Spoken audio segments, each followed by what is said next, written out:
Hello, hello, hello, and welcome back to DLA Alternative. It's your boy Brandon, and I hope everyone is doing phenomenal as always. And thank you to over 700 subs, people. Keep killing it. We are on the road to 1K, so keep growing this family with us. Thank you. But yes, we are going to be getting right back into it with the Mind Flayer Theory Part 2. And if you did not check out Part 1, go check that one out because we talked about the entire scene and the entire conversation of when they figure out what the Mind Flayer is, or at least what's affecting Will in Season 2 and what they compare it to from the Dungeons & Dragons Monster Manual. And that's the Mind Flayer itself. And that's the part I left out in Part 1 is this sheet of paper right here. And that's what we're going to talk about this in the Mind Flayer Theory Part 2. So let's get right into it, people. So first things first is I want everybody to keep in mind that what we're looking at here is an example from Dungeons & Dragons specifically. This is not exactly the same as what's going on in Stranger Things. And if you saw Part 1, you would know that this is only a comparison, and this is only something that we can use to compare it to what's happening in Stranger Things. So what we're going to do is we're going to go down this list and we're going to explain what this kind of is in Dungeons & Dragons. And trust me, I do not know a lot about Dungeons & Dragons, so I'm going to do my best about explaining all of this. But my point is, as I looked up basic research about what each of these things mean,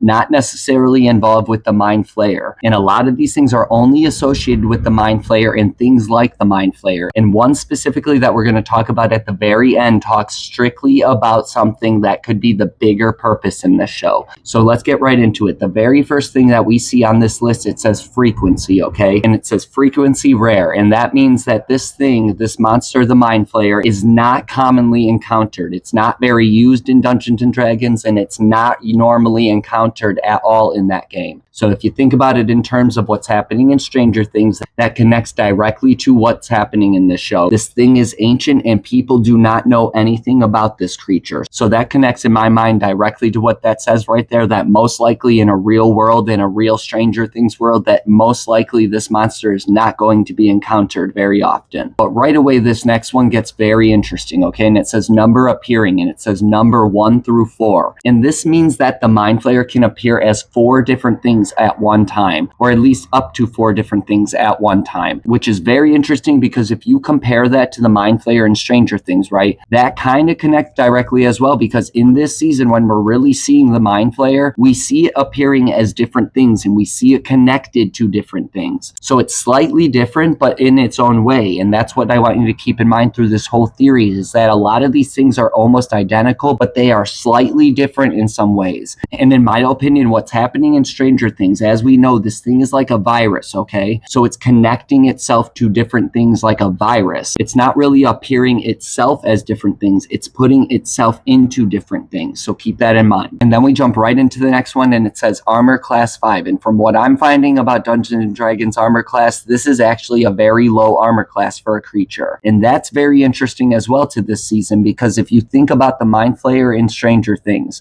this thing is trying to find a host and trying to find a body. It's connected to all of these different things, as we know, and you would know if you watch Part 1, but it's connected to a lot of different things. But the main thing it's trying to do is find a body and find a host, being Will. So you got to think about it like, is that the reason that it's trying to find a body or trying to find a host? Because it has low shield and low armor. It does not have a very good defense system. So if it goes into somebody like Will, is that going to give it more of a defense system, kind of like a shield? So just keep that in mind as well. And then this next one is interesting because this one is really kind of only associated with the game Dungeons & Dragons.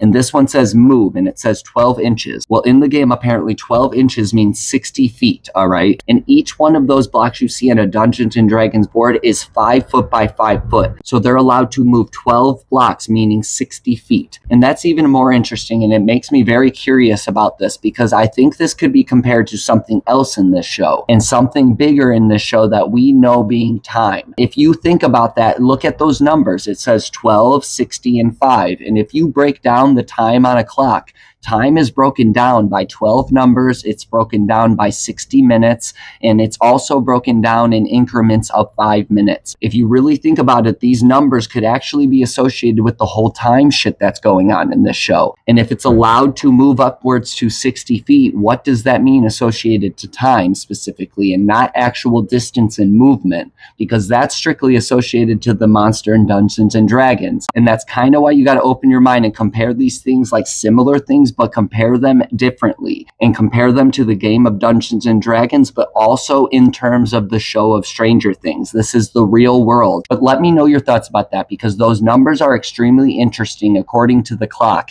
and also associated with the Mind Flayers movement. So I want to know your thoughts about that as well. But the next one gets very interesting, and this one says hit dice. And these numbers are actually associated with how many dice you would use in a campaign on how to regain health when you are taking a short rest. So the numbers say 8 plus 4, and what this means is that this thing has 8 total hit dice it can use, but it can only use 4 total hit dice to regain health at once when it's taking a short rest. So it's only allowed to use half the amount of hit dice it actually has in order to regain health while it's taking a short rest. So if you compare that to the Stranger Things Mind Flayer, and if that's compared directly to the same thing, that could mean that while this thing is taking a short rest and while we don't see this thing attacking and doing all of these things, that this thing could only be using half of its amount of energy in order to regain health, or half of what it's capable in order to regain its health. So keep in mind that in a realistic world, this thing's probably only using half of its amount of energy in order to regain health at a certain time, and while it's taking a short rest. That's very fucking interesting. But this next one is what drew my interest so fucking hard, and this is why I wanted to keep this video separate and talk about this sheet of paper separately. This next one, right away, you can already see the word that I'm talking about, all right? It says percent in lair.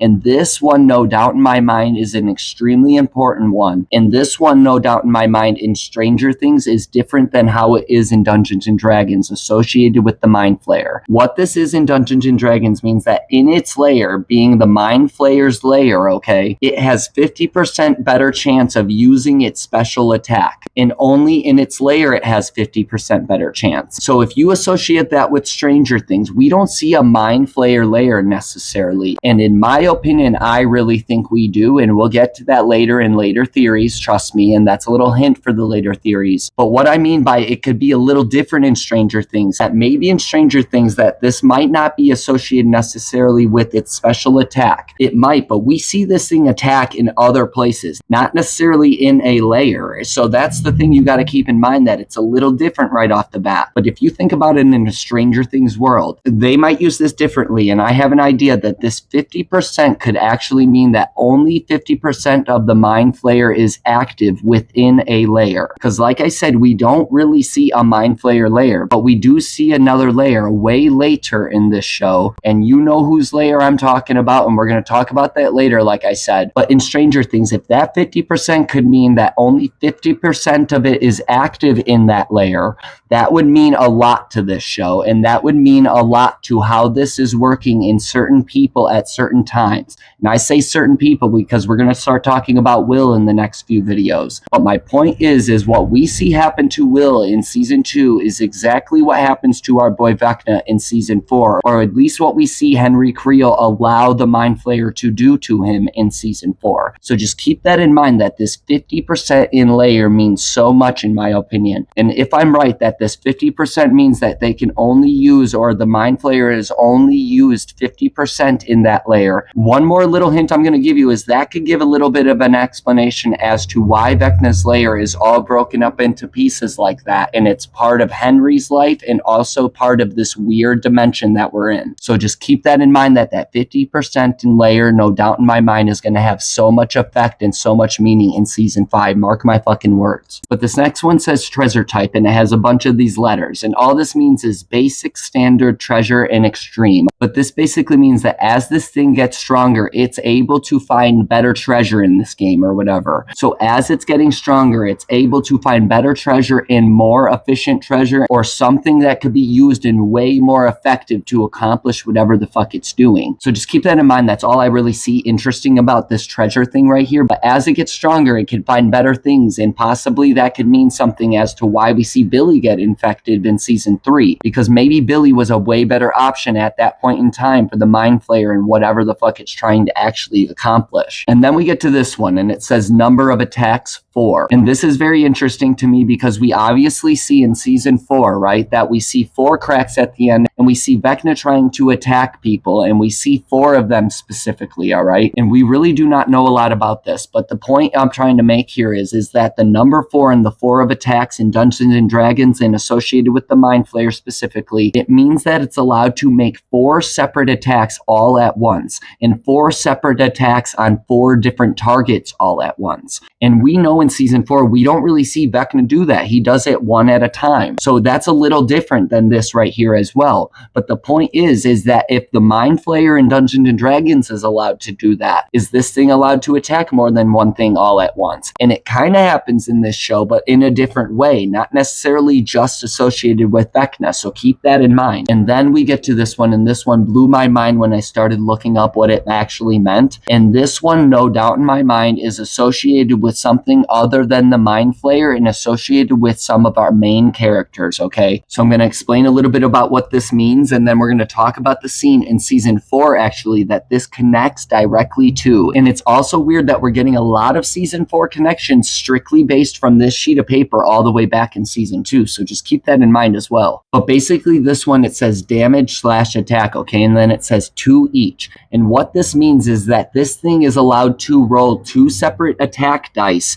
and it's allowed to attack twice at once in order to deal damage to 2 separate opponents or 1 separate opponent. And that's what's very interesting. So basically this thing is allowed to roll 1 dice, and it can roll an attack dice. And if it's successful with its attack, okay, it's allowed to roll a damage dice and show the amount of damage it's allowed to deal to that specific target. But if it is successful with that first attack, it's allowed to roll another attack dice for either another target or for this same target. And if it's successful for that next attack, it's allowed to roll another dice to deal more damage. So just keep that in mind, that this thing is allowed to attack multiple things at multiple times and allowed to deal a lot of damage to either one or multiple targets all at once. That's very fucking interesting to this, and very fucking interesting to the Mind Flayer and Stranger Things. But how I said this one's interesting, and it compares to other characters, our main characters in the show, not the Mind Flayer specifically. It kind of does, but the Mind Flayer in this situation is not successful with its attack. And yes, I mean the Mind Flayer specifically, and this is talking about 2 completely different creatures in this show while this scene is happening. And the scene I'm talking about is the very end of season 4, when Hopper is in Russia fighting the Demogorgon, and when Nancy and the group are at the Creel house in the Upside Down fighting Vecna and about to attack Vecna while he's in his trance, okay? And the thing I want you to keep in mind is that Vecna is in his trance talking to Eleven, and all that shit's going on with Max right in this moment. And he is in his motherfucking lair, and we know that as Vecna's lair, so we know.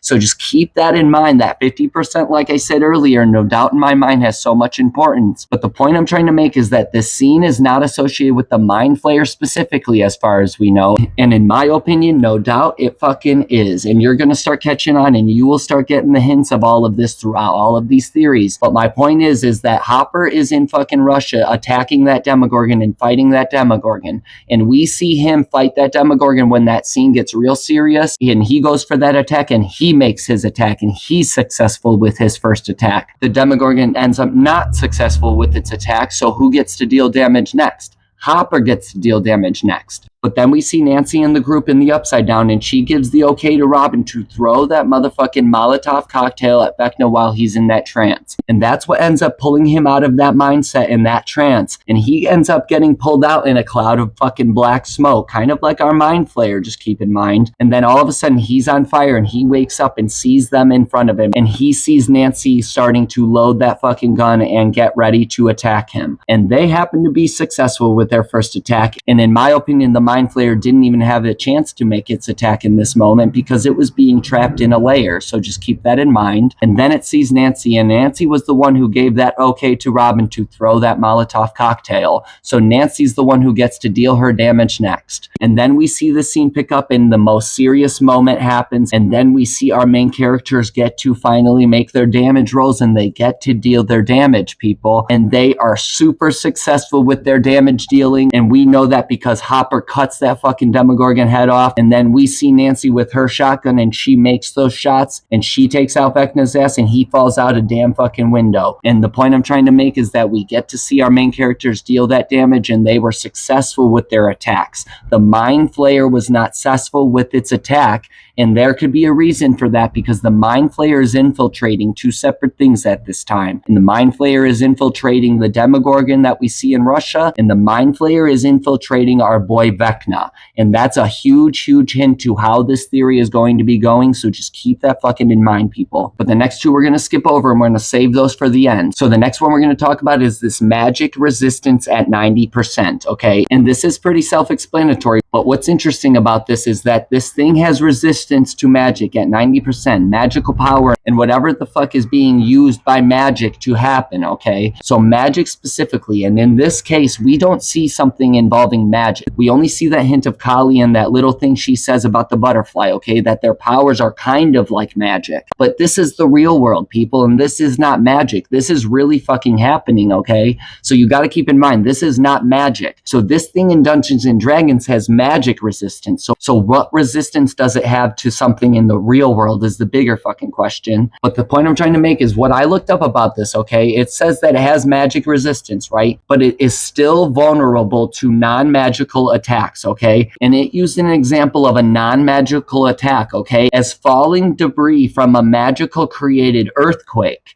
So therefore, we see some hints of earthquakes in season 4 and all that shit, and that's very fucking interesting. And we also see in Vecna's lair when Max is in there and she escapes in Dear Billy, all right? We see Vecna use falling debris to his advantage, okay? So keep in mind that whatever powers Henry has could be being used in that moment. And those are not magical things. That's telepathy and telekinesis and all that shit. That's mind power being used in that moment. So the bigger question is that 90% magic resistance, is that actually 90% resistance to psionic power or telepathy or telekinesis? That's a major thing we really need to figure out in this theory, and I think I have some fucking answers coming in later ones, so just keep that in mind, people. But the next few are pretty self-explanatory, okay? And they compare almost directly to this Dungeons and Dragons Mind Flayer, and it also compares strictly to our Stranger Things Mind Flayer almost identically. This thing says it has an intelligence, that it's a genius, okay? So we know this thing is smart, and we already know that. And we know that because it literally is called the Mind Flayer. It flays fucking minds, and it takes the intelligence of other people. So just keep that in mind. And then it says its alignment is lawful evil. And what's interesting about lawful evil means that this thing has a mind of its own, but it also has a strict code it follows. And the thing about Mind Flayers is that these things are following something else. They are doing someone else's work, and that's what's very interesting. But however, there are some specific Mind Flayers in this game of Dungeons and Dragons that can go rogue and try and do something of their own mindset and try and accomplish their own goals in bigger picture. So just keep that in mind, that whatever is happening in this show, this thing might be a rogue Mind Flayer trying to affect something that was already there, already working, and not something that was trying to harm the world and trying to harm the people of Hawkins. And then we get to the size, and it says M, and obviously that stands for medium. And that's actually on the smaller side of what these creatures in Dungeons and Dragons can become. So just keep that in mind, that that's actually a smaller size out of this, and there's actually like 3 different sizes that are bigger than this. So there are a lot bigger things that could be in this world of Stranger Things that are a lot bigger than the Mind Flayer. So just keep that in mind. That's very, very important to this. And then we get to the last little thing, and it says attack/defense modes, all right? And what this is that we noticed earlier that this thing does not have good defense based off what it said about how its armor class is, all right? But its attack is listed as B, and basically that just means basic, or that it has a basic way of attacking. It has one way of how it attacks, all right? And then it has its defense modes, and there's 3 different letters, F, G, H. And this is what's interesting, because this is the only idea we get from this sheet of paper about how it defends itself when it's being attacked, all right? So based off just this sheet of paper, if it's compared to this Mind Flayer from Dungeons and Dragons, all right, we now know it only has one real way of how it attacks, and it has 3 different ways of how it defends itself. And the first one being F actually means mind blank, and basically it just blanks off its mind and it goes hidden. It hides from people. It hides its mind, and it hides its own mindset from people and from attack.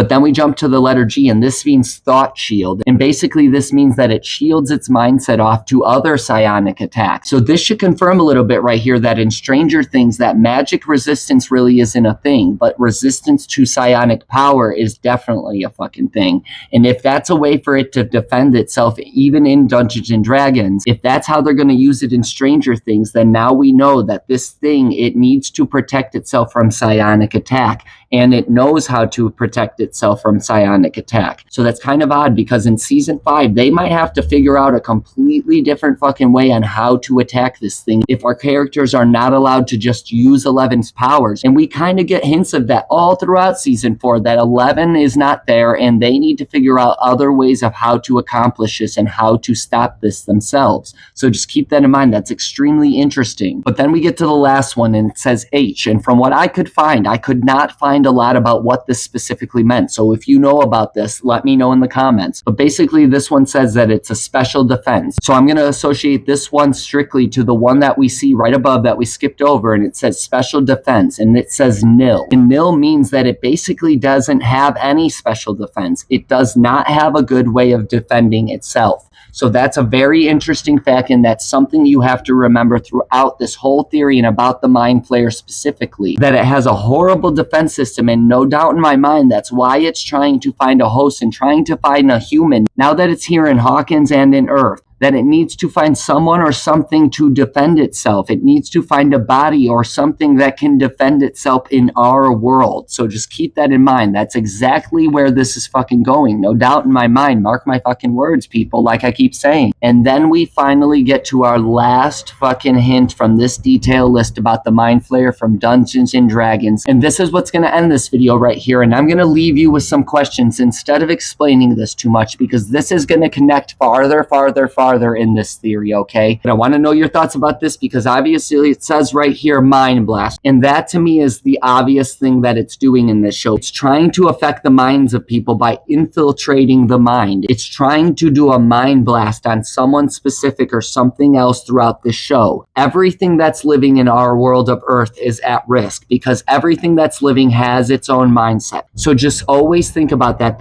everything on Earth that's actually living, like the trees, the earth, and everything itself, even being the earth itself. The earth is a living being, and this thing wants to take over other dimensions. But the thing about our dimension is that the earth is so significant in our dimension. But the earth is a living being, and that means that the earth has its own way of thinking and how it works. So this thing wants to take over, and this thing wants to take over in certain ways, and it has to develop in certain ways, and it has to get stronger over time. And now that we're all the way in season 5, we finally see at the very end of season 4 Earth be affected. We see that major crack at the end of season 4, and we see Earth itself being affected, and something big and major is happening under the ground in between these dimensions right now, and we're definitely going to get answers to that in season 5. But what's very interesting about this special attack right here, okay, called Mind Blast, and this special attack is associated with 2 specific creatures, one called a Eulitharid, which is a certain type of Illitharid, which we will get to in another video, and then the fucking bigger one, and the thing that we know this show Stranger Things is all about, and what the monster in Stranger Things is doing to everything in this show.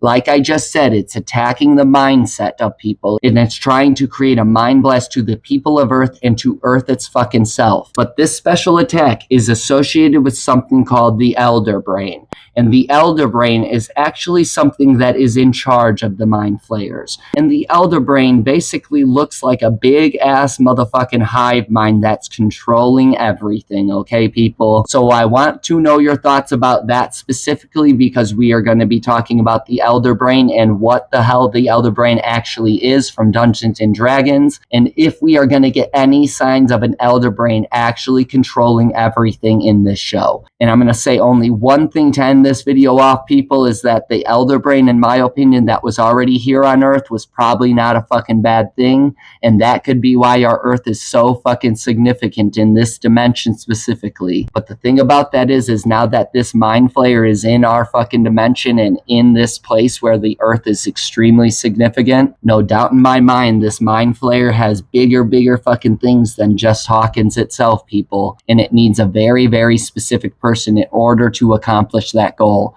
someone with the same mindset and someone who wants the same fucking thing. So just keep that in mind, people. It's your boy Brandon, DLA Alternative. I hope you fucking like this one. This was a little bit longer one, I think, but I hope you like the Mind Flayer Theory Part 2. So let me know your thoughts, people. I love each and every single one of you. Keep growing this family, and let's get this fucking family to 1,000 subscribers. I love all of you guys. Keep subscribing, liking, and following this journey, and you already know, we out.